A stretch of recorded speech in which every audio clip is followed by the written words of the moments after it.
shooting, that is, related to an argument that turned violent. The shooting, authorities now say, does not appear to be related to terrorism or extremism, at least in terms of motives. I want to bring in now Sam Vinograd. Sam is a CBS News contributor and former Assistant Secretary for Counterterrorism, Threat Prevention, and Law Enforcement Policy for the U.S. Department of Homeland Security. Sam, there is lots to go over here, but your big picture thoughts on what we have seen unfolding. And one thing it bears pointing out, we can now add Super Bowl celebratory parades to the places in America once assumed safe from gun violence that now can no longer be assumed to be safe from gun violence. Major, I've lost count of how many mass shootings I've responded to, and the lesson is very clear. Nowhere is safe from gun violence at this point, and that's not because law enforcement is not doing everything possible to safeguard the American people. In this case, we look at this parade, over 800 law enforcement personnel from a range of federal entities and otherwise, and still what appears to be a personal dispute turned violent and hurt so many victims. And let's talk about this kind of event. You know, because of your experience, how Kansas City Police and its cooperative other agencies in the area planned for this. It's an outdoor event. It's the culmination of a parade. It has a central location, but it's not a place where magnetometers can be deployed. You have to assume, and you hope as a planning law enforcement entity, the people are not going to break out their weapons and start shooting one another. But you have to assume that is at least a possibility. Therefore, then you have to intervene and then try to get people safely out. Complex situation. Complex situation. I will say that law enforcement personnel try to plan for a variety of contingencies, including a dispute that breaks out at a mass entity event like a parade. But unfortunately, there's just too many unknown circumstances that can unfold, like this one. So while law enforcement more than likely tried to prepare for a situation like this, they can't cover every single circumstance that can break out. So, for example, in this case, if a shooting breaks out in a parking garage, you can't account for exactly how people are going to flee, what underlying health conditions people may have as they're trying to escape from violence. And that's where you start seeing more casualties, more psychological trauma, and ultimately more of a catastrophe for the community. Some basics of this event. The crowd estimated around 1 million. Dignitaries there, the mayor of Kansas City, Quentin Lucas, the governor of Missouri, Mike Parsons, and his wife, all of the Kansas City Chiefs players, personnel, all of them escaped safely. But as the mayor said in the first press conference, and I want to let our audience know, 6 o'clock Eastern time, there is scheduled to be another update from local authorities in Kansas City. We will, of course, bring that to you live. But the mayor said he had to run, felt in danger. Some of those who were covering the event for the NFL Network have put on social media that they ducked and covered underneath the stage. Lots of people ran pell-mell in various different directions. Among the injured, maybe those not shot, but injured fleeing. All of this goes to the very nature of panic that justifiably ensues when gunshots break out in a crowded area. Most certainly, and I will say that for a situation like a Super Bowl parade, there are various different security perimeters that are set up based upon proximity to VIPs, proximity to the parade itself. So, for example, while a parking garage is, of course, associated with the parade, there may have been different security protocols in place for that particular area. Now, inspection, looking for people with guns, pat-downs, non-intrusive inspection techniques are used for certain mass density events. We don't know if they were in place for any of the perimeters here, but this did happen seemingly on the margins of the parade, but close enough that there were a variety of individuals nearby. So those in the audience who may watch crime shows or watch a spy movie or two might know the term eyes on for that area nearest Union Station where the dignitaries are. Would you assume in the planning, we don't know, and I'm not asking you to confirm anything, but would you assume there would be some manner of eyes on at least that part of the parade and celebratory area? Well, this doesn't appear to be a matter of eyes on, and I do think we should wait to see how the investigation unfolds. But in this case, we don't know if the individuals who perpetrated the shootings, for example, had concealed carry licenses. We don't know how these weapons made their way into the parking garage, whether they were visible at any point over the course of the day or not. What we do know is that there's one deceased and many more injured physically, not to mention the psychological trauma. I do imagine that we will learn more about the suspects in, if not the press conference that's happening later tonight, over the following hours. Right now, what's happening, Major, is a huge degree of cooperation to give medical assistance, to investigate what's happened, and to get psychological support resources to individuals that were impacted, both from federal entities as well as state and local ones. When there is an event of this nature and everyone is converging to try to find motives and eliminate the ones that are most frightening as rapidly as possible, meaning terrorism or extremism, how is that done? How is that process built out so authorities can look to the public and say, well, we've eliminated this, we've eliminated that? Well, typically when a suspect is apprehended or when there is a lead on a suspect, that suspect's identity is run through various data sets to see if they have any known terrorism-related links, if they have an arrest record. Then at times there's open source investigation that's done on an individual's social media to say if they've used any rhetoric that suggests that they have a tie to terrorism. In other cases, witness testimony can flag what ensued, how an altercation may or may not have broken out, what was said that led to guns being drawn. So it's a variety of different investigatory techniques that are used to help ascertain motive. Sam, stay with me, please. I want to bring in Ed O'Keefe, who is our senior White House and political correspondent, joining us from the North Lawn of the White House. Ed, what can you tell us about the briefing given to the president, such as you know about it, or any other details from the White House perspective? So many times, Ranger, we've had to repeat these words that, in fact, the White House is monitoring the situation and providing federal assistance to state and local authorities. That's what's happened again here today. President learned about it this afternoon. There is an Office of Gun Violence Prevention that's been established by this administration that tracks these kinds of incidents and provides assistance to communities should they need it. In this case, it being a larger city and a larger event, there would have been more federal eyes on this event anyway. So it's unclear, at least so far, and we've asked what that new office has been up to today in responding and monitoring to this situation. But as you said, it's yet another incident and another kind of mark of American society that's had to deal with gun violence today. And in watching the coverage throughout the day, you could just see how upsetting this was for Kansas City Chiefs fans and those that were in attendance to have to know that at the end of it, it ended this way.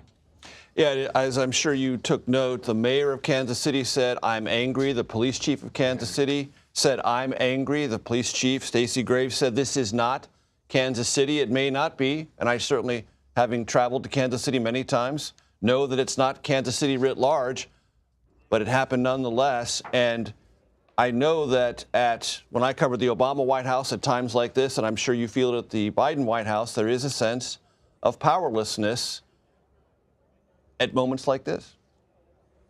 Absolutely, and you know, it's something that they've had to respond to too many times over the last 3 years or so. It's part of why they stood up that new Office of Gun Violence Prevention to help communities, not only in the immediate aftermath of one of these shootings, but over the several weeks or months after.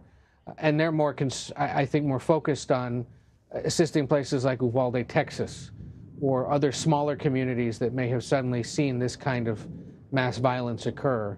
Not to diminish at all the importance or the seriousness of what happened in Kansas City today, but to provide resources to places that may not be as prepared for what comes after this kind of violence. So we'll see if we hear anything more from the president or the White House through the rest of tonight or tomorrow. But again, as I said at the beginning, it was the sort of typical White House response, which is we're aware of it, we're monitoring it, we've offered assistance, and we're obviously upset about what transpired. Ed O'Keefe at the North Lawn of the White House for us. Thanks so much. Sam, I want to go back to you. So, as you know from your experience in government, events like this reshape future events like this. So the next time there's going to be a Super Bowl parade, there's going to be a different approach, right? Well, we unfortunately use these mass casualty events to inform security planning going forward. What I will say that right now, focused on the right now, the federal government is certainly offering support to state and local authorities. But in a moment like this, we often knew that state and local authorities were focused on actively stabilizing the scene and making sure that any injuries were contained. So in the coming hours and the next day, we may hear more specifics from the White House about what resources are being sent at the federal level. We have to keep in mind this shooting just occurred. The state and local authorities are really focused on getting medical support to those impacted and stabilizing the scene. So there's a lot we don't know right now. And as we move through the night, I would imagine we'll hear more from the White House about what they're providing. I work closely with the Office of Gun Violence Prevention. They provide resources all across the country to help make communities more resilient in the aftermath of an attack like this, while the security professionals will carefully examine what vulnerability allowed this contingency to occur so that we try to avoid it happening again. Sam Vinograd, thank you so very much for all your expertise. And also our thanks to Ed O'Keefe in the North Lawn of the White House. We will have more on the response to the Kansas City shooting when we come back. You're streaming America Decides.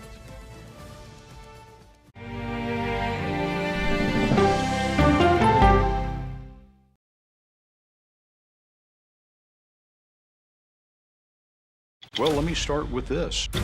This really happened. Have you told the government? Did any of that make sense? What's your response? You want me to just What's keep wrong going? with that argument? What have you Do learned? you know why? Why? Why? It's time for 60 Minutes, Sunday on CBS. An original documentary from CBS Reports. Since you started La Soup in 2014, do you have any sense as to how much food you've rescued from the landfill?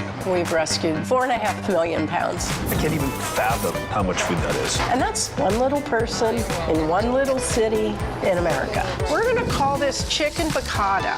We did 450 of these meals today. This is the exact dish That you and we I are going to just- have. Yep.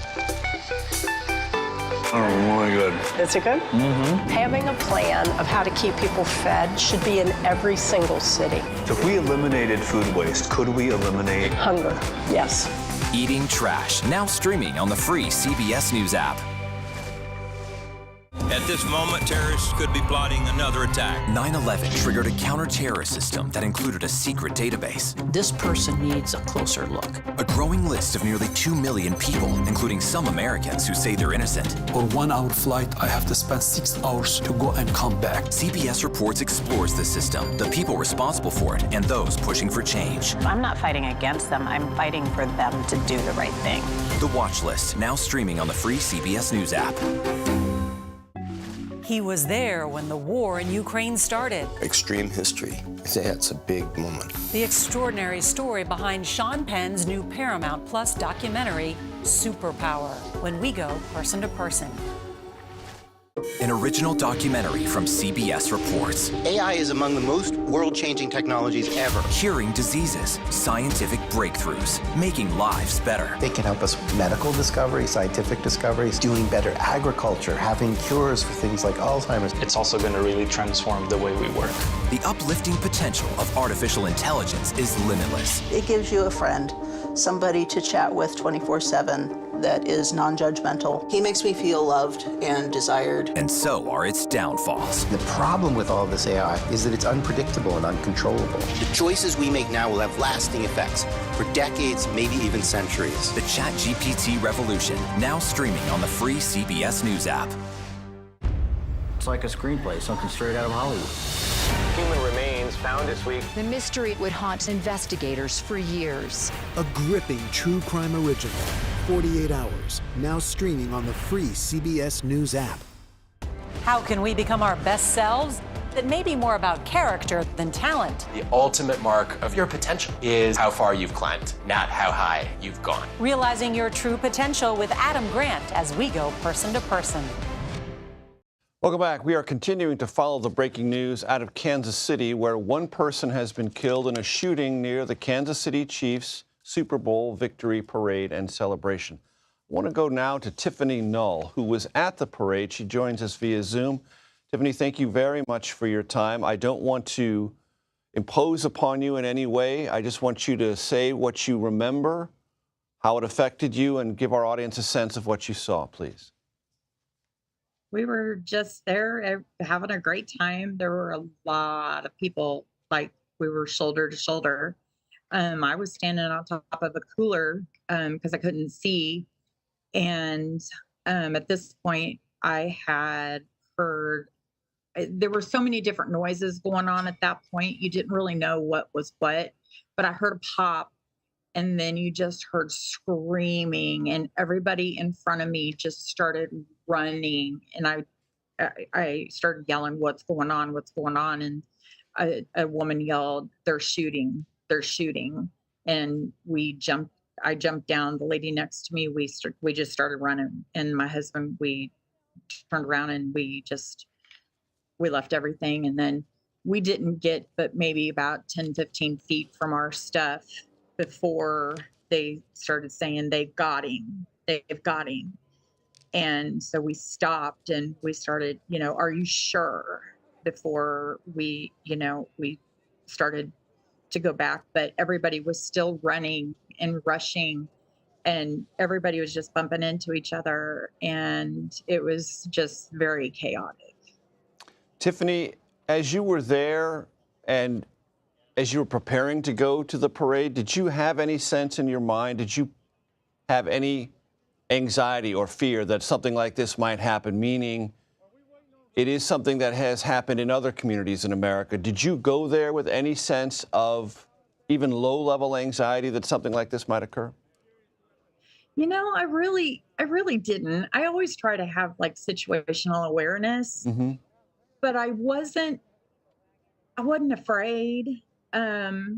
We were down. We got there at like 7:30 in the morning to get a good spot, and we knew that we would be right up there in with a lot of people. And I never, even at the point where everything happened, I never felt unsafe. So even going into it, I didn't, going there, and even until the point happened, I didn't feel unsafe. And you mentioned that you got about 10 or 15 feet from your belongings when you heard they've got him. Did the crowd around you begin to stabilize and things begin to calm down? And were you able to go back? Did you feel safe enough to go back and retrieve your things? We did. Once a lot of people started saying they got him instead of just one person, that a lot of people were like, "They got him, they got him." Then we felt a little more, a little better about going back and, grabbing our things and not continuing on, like, getting out of there. We got our stuff, and then you had nowhere to go, though. You just had nowhere to go. We couldn't go inside a building. We couldn't go. It was just, everything's outdoors and there's really nowhere to go. So Tiffany, how did you make your way out? How did you come up with a plan? And did you get any guidance either from others who were around you who were in the same boat, or from anyone in a position of authority to lead you on a way out? No, at that point, they got over to the area. The police and the fire department and everybody got over to the area, and they just started blocking off the area and told us what area to not be in. And they kind of like corralled us all over into a certain area, and told us to not go into this other area. Then there was something else going on, like up the street, that was blocked off. So I don't know if that was related to this event or not related to this event. And so we were kind of stuck in the middle of these two events. And so we had to like ask for permission to go through this barricade to be able to go back to our cars. So it just to go back to our cars was a major feat. I don't doubt it. Before I let you go, Tiffany, a very simple question. Are you glad you went? I am. I've lived in Kansas City pretty much majority of my life, and I've rooted for the Chiefs, the whole time, and I've celebrated this, and this is something that I wanted to experience. Is this something that I wanted to happen? Absolutely not. Will it stick with me? Yeah. The looks on people's faces as they were running, the terror on their faces, I won't soon forget.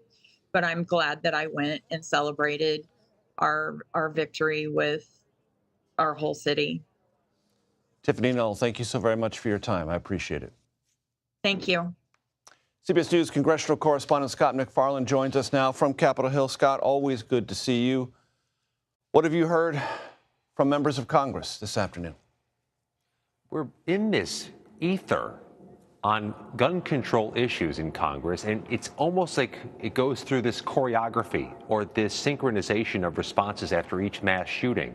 Democrats and the Brady campaign to reduce gun violence put out these announcements saying we need to do something legislatively at the federal level to reduce the risk and the frequency of shootings. And you have, to some degree, a bit of silence from those who advocate gun rights after each mass shooting. And I'll note this, Major, from our CBS News reporting. There are these discharge petitions. We've heard these referenced in the past few days discussing how do we get something on the floor to aid Ukraine. There are several pending discharge petitions right now on the issue of gun control that, because they don't have 218 signatures, just sit there in that ether. There's an unfortunate rhythm that we're getting accustomed to that keeps beating along. I was looking that up just yesterday, Scott. I believe there are 8 discharge petitions that have been filed. If my math and memory is correct, and there's always some problems there, 6 of the 8 are related to gun violence mitigation measures. Scott, while I have you, I want to turn your attention and our audience attention ever so briefly to a somewhat significant development in House Democratic leadership regarding Jim Clyburn. No longer going to be a part of leadership, but he is going to run for re-election. Jim Clyburn, who has for so long been a part of House Democratic leadership and was the one who stayed on after Nancy Pelosi and Steny Hoyer stepped back.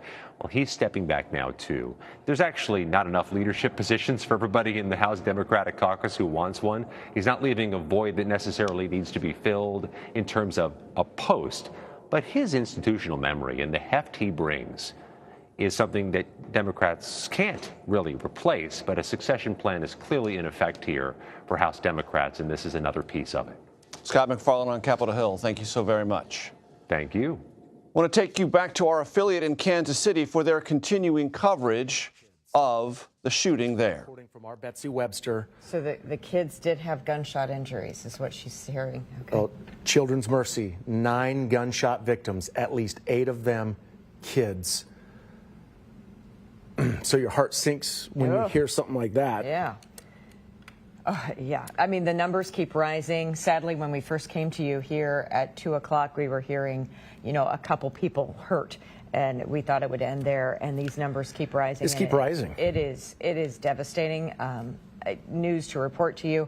We're going to stay on the air with you here as we continue to kind of, like I said, put this horrifying puzzle together and find the different pieces that help us make some sense of it. What we were hearing initially, what we continue to hear, it seems, from many of these witnesses, that started as an argument between 2 people.